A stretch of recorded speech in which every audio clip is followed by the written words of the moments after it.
The last transmission from Earth came on a Tuesday. Commander Sarachin watched the blue marble shrink to a pinprick of light through the observation deck of New Horizon, humanity's final colony ship.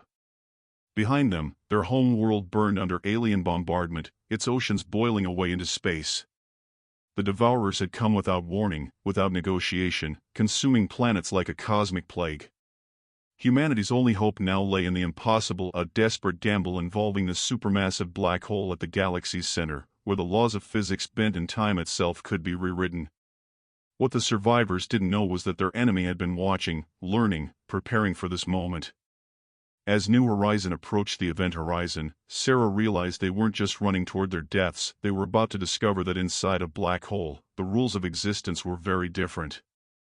And in that strange realm where light couldn't escape, they would have one last chance to save not just themselves, but the entire universe from the darkness that followed them. Sarachin had seen death before, but never on this scale. The bridge of New Horizon hummed with desperate activity as her crew monitored the approach vectors. 50,000 souls aboard their ship, the last of humanity. The viewing screen showed the same terrible sight, Earth's surface cracking like an eggshell, its atmosphere bleeding into space. "Commander, we're receiving multiple distress signals from the European Federation ships," Lieutenant Torres reported, his voice tight with barely controlled emotion. "The Prague and Berlin are falling behind. Engine failure." Sarah closed her eyes for a moment. 2 more ships, 20,000 more lives they couldn't save. Acknowledge their signals. Tell them. She paused. What do you tell the dying?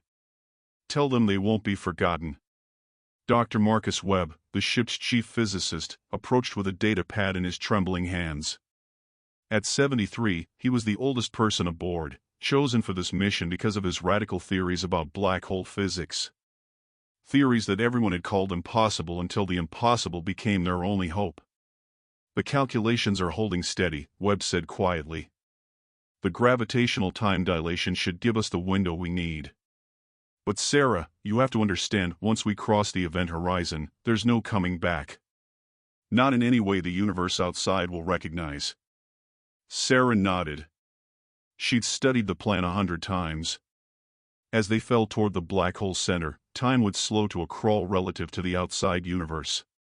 What seemed like years inside would be mere seconds outside. They would have time to build, to plan, to prepare. And if Webb's theories were correct, they might even find a way to strike back. "Contact from the Tokyo Communications Officer Kim announced. Captain Nakamura reports they're ready for the jump sequence." Sarah looked at the tactical display. 12 ships remained from the original fleet of 50. 12 arcs carrying the last fragments of human civilization. Behind them, the Devourer fleet pursued relentlessly massive crystalline structures that fed on the life force of entire worlds. "All ships, this is New Horizon. Execute jump sequence in T-minus 60 seconds. Sarah's voice carried across the comm to every ship, every family, every child who would never see Earth's blue skies again. "Remember, we're not running away. We're running toward tomorrow." The countdown began. Outside, space warped and twisted as their destination came into view. Sagittarius A*, the supermassive black hole at the galaxy's heart. For a million times the mass of the sun, it bent reality itself around its hunger. 30 seconds to jump. Sarah gripped her command chair. Around the bridge, her crew worked with focused determination. These weren't soldiers, they were teachers, engineers, doctors, artists. People who had never expected to fight a war for the survival of their species. 10 seconds. The ship's hull groaned as gravitational forces began to take hold. Through the viewports, stars stretched into lines of light. 5, 4, 3, 2, 1. The sensation of falling into a black hole, Sarah discovered, was nothing like what she'd expected. Instead of being crushed, she felt stretched, expanded, as if every atom of her being was being gently pulled in different directions. The bridge around her warped and flowed like liquid light. "Report," she called out, surprised that her voice worked normally. "All systems, functional." Lieutenant Torres sounded amazed. "Commander, according to our instruments, we should be dead." The tidal forces alone should have ripped us apart. Dr. Webb was staring at his readings with wonder. The exotic matter projectors are working. The negative energy field is creating a stable pocket of space-time around each ship. We're not just falling, we're surfing the gravitational waves. Through the main viewport, the universe outside had become a narrow ring of light, everything beyond the event horizon compressed into a brilliant circle. But inside their protective bubble, the laws of physics had been rewritten. All ships, sound off, Sarah commanded. One by one, the 11 other ships reported in. Against all odds, they had survived the passage. 50,000 human beings had just done the impossible, they had fallen into a black hole and lived. Commander, Kim called from her station, I'm detecting something ahead. A structure of some kind. Sarah felt her heart stop. Put it on screen. The main display flickered, then resolved into an image that defied comprehension. Ahead of them, suspended in the warped spacetime near the black hole's center, was a city. Not just any city, a vast metropolis of crystalline spires and flowing organic shapes that seemed to grow and change as they watched. My God, Webb whispered. It's beautiful. The city was clearly artificial, but unlike anything human technology could produce. It pulsed with its own inner light, and as they drew closer, they could see movement, lights that might have been vehicles, patterns that suggested streets and districts. Are we alone down here? Sarah asked the question everyone was thinking. Her answer came in the form of a transmission, not radio waves, which couldn't escape a black hole, but something deeper. A resonance in spacetime itself that their quantum communicators could detect. Unknown vessels, the voice was clearly artificial but somehow warm, you are welcome in the Foundation. We have been waiting for you. Sarah exchanged glances with her senior staff. This is Commander Sarah Chen of the Human Colony Fleet. Who are you? We are the builders. We are the survivors. We are those who came before the darkness, and we have prepared a place for those who would come after. Please, follow our guide ships to the docking platforms. As if summoned by the words, a dozen vessels emerged from the city's structure. They were sleek, organic-looking craft that moved with impossible grace through the warped spacetime around the black hole's center. Commander, Torres said quietly, should we trust them? Sarah thought of Earth burning, of the Devourers consuming world after. The sensation of falling into a black hole, Sarah discovered, was nothing like what she'd expected. Instead of being crushed, she felt stretched, expanded, as if every atom of her being was being gently pulled in different directions. The bridge around her warped and flowed like liquid light. Report, she called out, surprised that her voice worked normally. All systems, functional. Lieutenant Torres sounded amazed. Commander, according to our instruments, we should be dead. The tidal forces alone should have ripped us apart. Dr. Webb was staring at his readings with wonder. The exotic matter projectors are working. The negative energy field is creating a stable pocket of spacetime around each ship. We're not just falling, we're surfing the gravitational waves. Through the main viewport, the universe outside had become a narrow ring of light, everything beyond the event horizon compressed into a brilliant circle. But inside their protective bubble, the laws of physics had been rewritten. All ships, sound off, Sarah commanded. One by one, the 11 other ships reported in. Against all odds, they had survived the passage. 50,000 human beings had just done the impossible, they had fallen into a black hole and lived. Commander, Kim called from her station, I'm detecting something ahead. A structure of some kind. Sarah felt her heart stop. Put it on screen. The main display flickered, then resolved into an image that defied comprehension. Ahead of them, suspended in the warped spacetime near the black hole's center, was a city. Not just any city, a vast metropolis of crystalline spires and flowing organic shapes that seemed to grow and change as they watched. My God, Webb whispered. It's beautiful. The city was clearly artificial, but unlike anything human technology could produce. It pulsed with its own inner light, and as they drew closer, they could see movement, lights that might have been vehicles, patterns that suggested streets and districts. Are we alone down here? Sarah asked the question everyone was thinking. Her answer came in the form of a transmission, not radio waves, which couldn't escape a black hole, but something deeper. A resonance in spacetime itself that their quantum communicators could detect. Unknown vessels, the voice was clearly artificial but somehow warm. You are welcome in the Foundation. We have been waiting for you.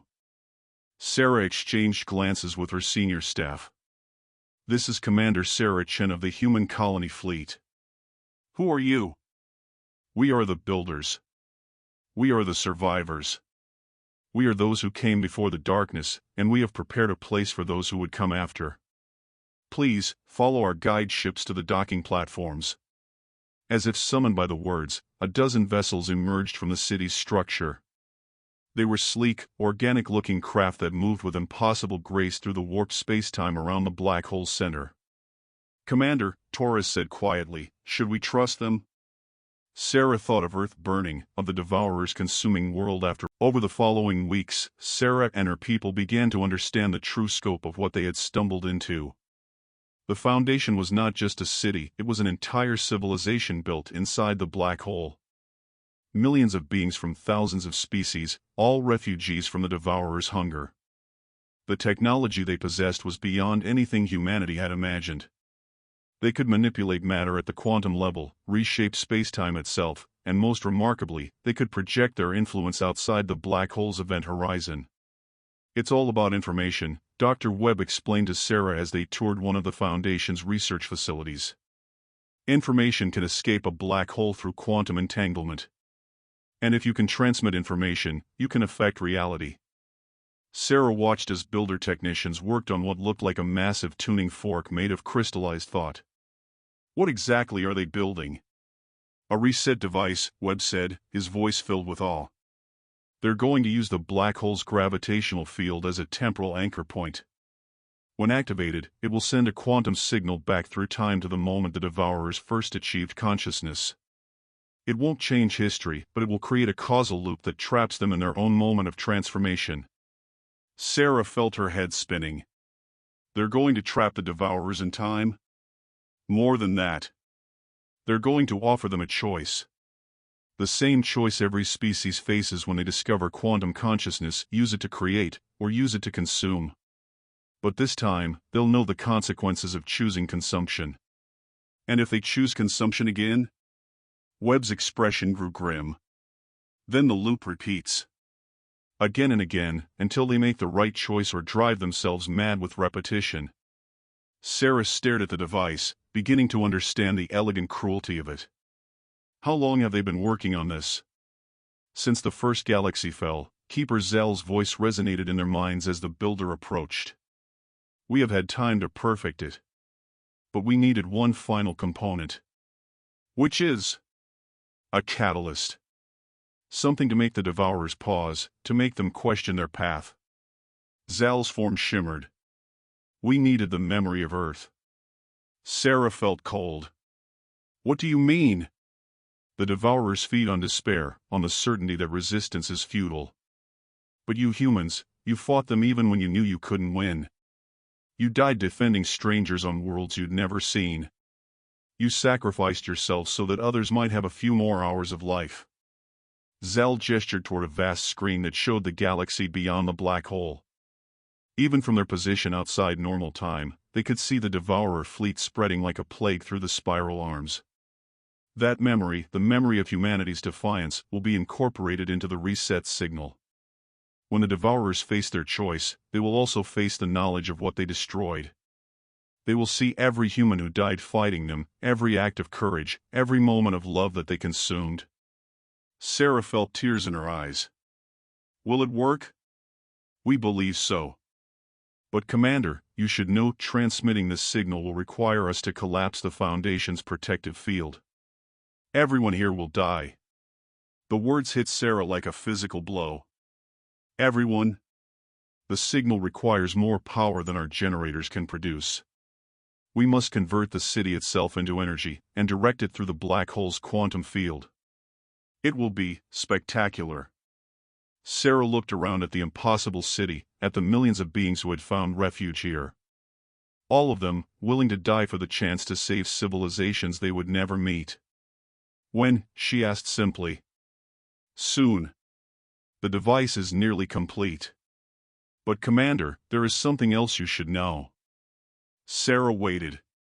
The reset will affect your timeline as well. If we succeed, Earth will never be attacked.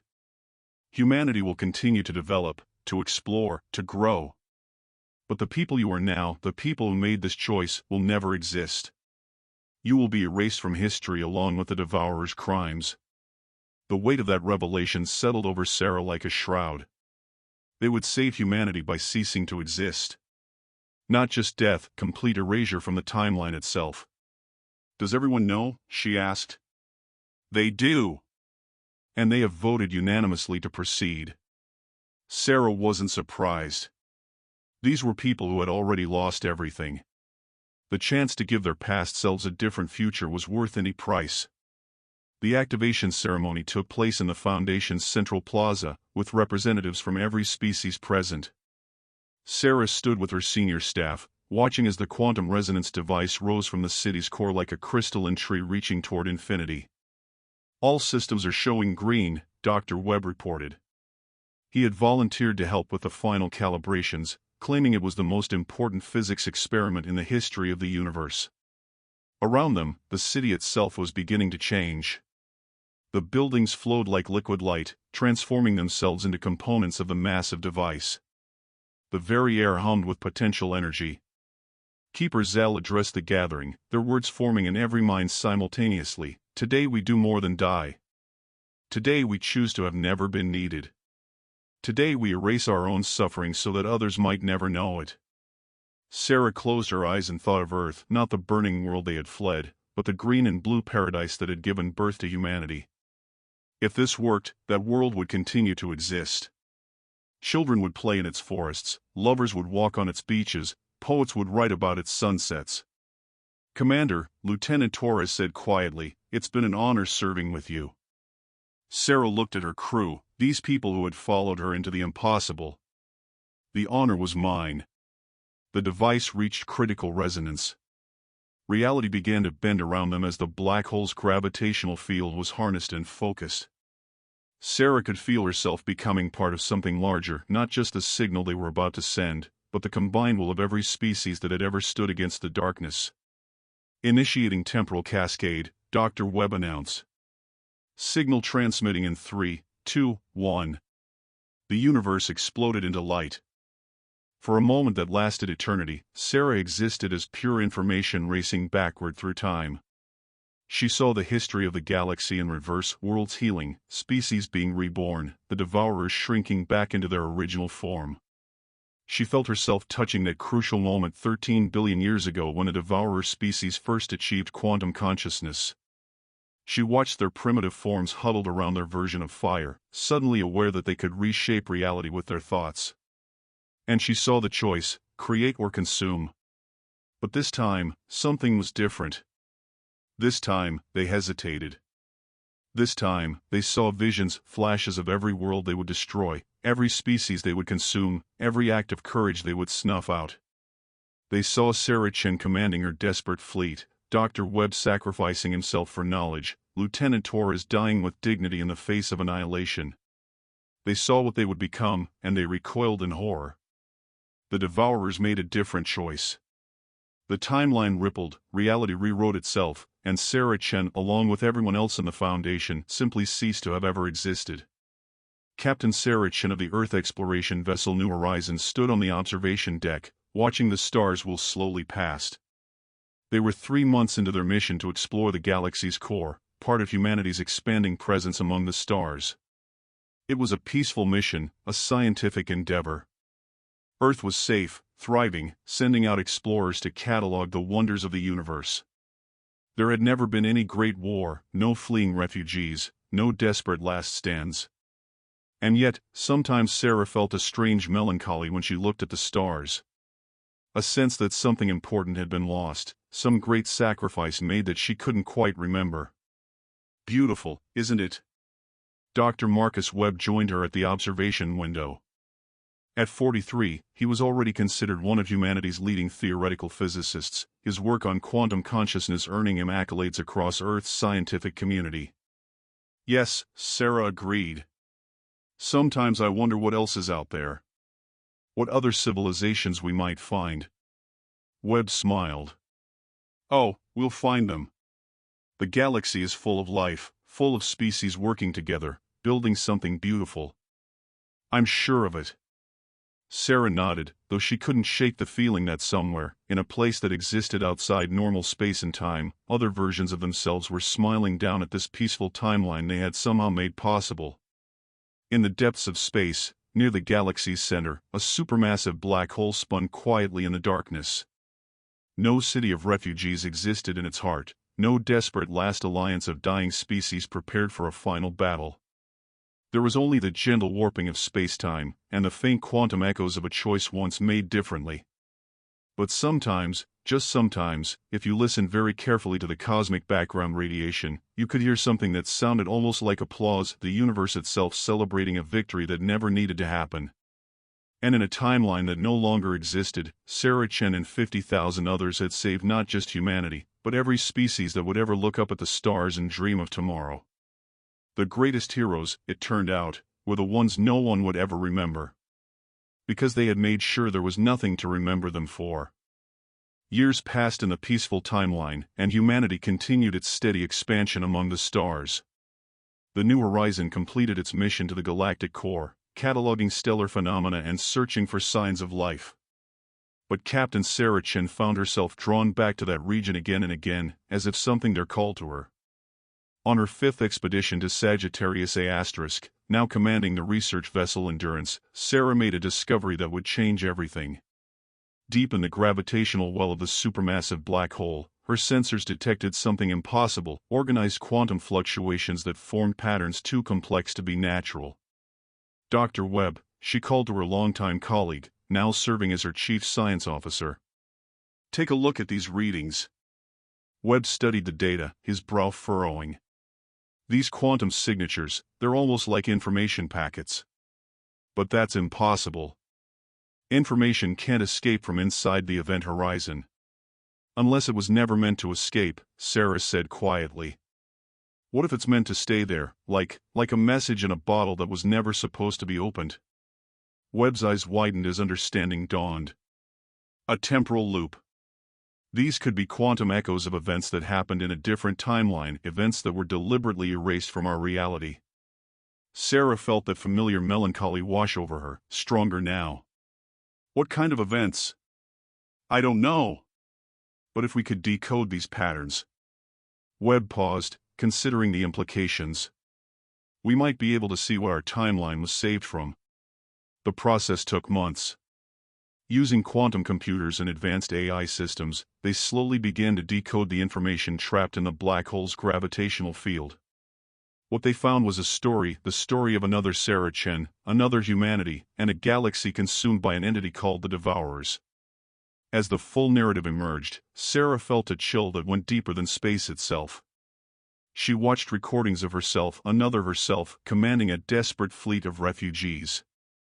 She saw the impossible city inside the black hole, the alliance of doomed species, the final sacrifice that had erased an entire timeline to save countless others. My God, Webb whispered as they finished reviewing the data. We're living in the timeline they created. Every peaceful day, every successful mission, every child born on Earth, it's all because they chose to cease existing. Sarah stared at the quantum patterns that contained the memories of heroes she would never meet, including herself. But why can we see this? Why weren't these echoes erased with everything else? Webb was quiet for a long moment. Maybe because some truths are too important to be completely forgotten. Maybe the universe itself needs to remember what was sacrificed, even if no one else can. As they prepared to return to Earth with their discovery, Sarah made a decision that surprised even herself. We're not going to publish this. Sarah, this is the most important discovery in human history. We have to. Do we? Sarah interrupted. What purpose would it serve? They gave up everything so that humanity could live in peace, without the burden of knowing what was sacrificed for them. Publishing this would dishonor that gift. Webb struggled with the implications. But the scientific value. The scientific value is in understanding, not in fame or recognition. Sarah looked back toward the black hole, where the quantum echoes of another timeline continued their eternal dance. We'll keep studying the phenomenon, but quietly. And we'll make sure that if humanity ever faces a similar threat, we'll know what's possible. Years turned to decades, and Sarah's secret team of researchers, never more than a dozen people, continued to monitor the quantum echoes.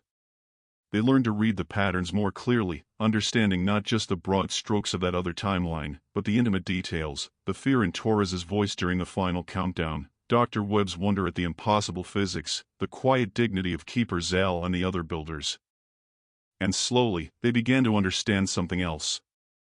The echoes weren't just memories, they were instructions. Encoded within the quantum patterns were technological specifications, theoretical frameworks, and most importantly, warnings about what to watch for.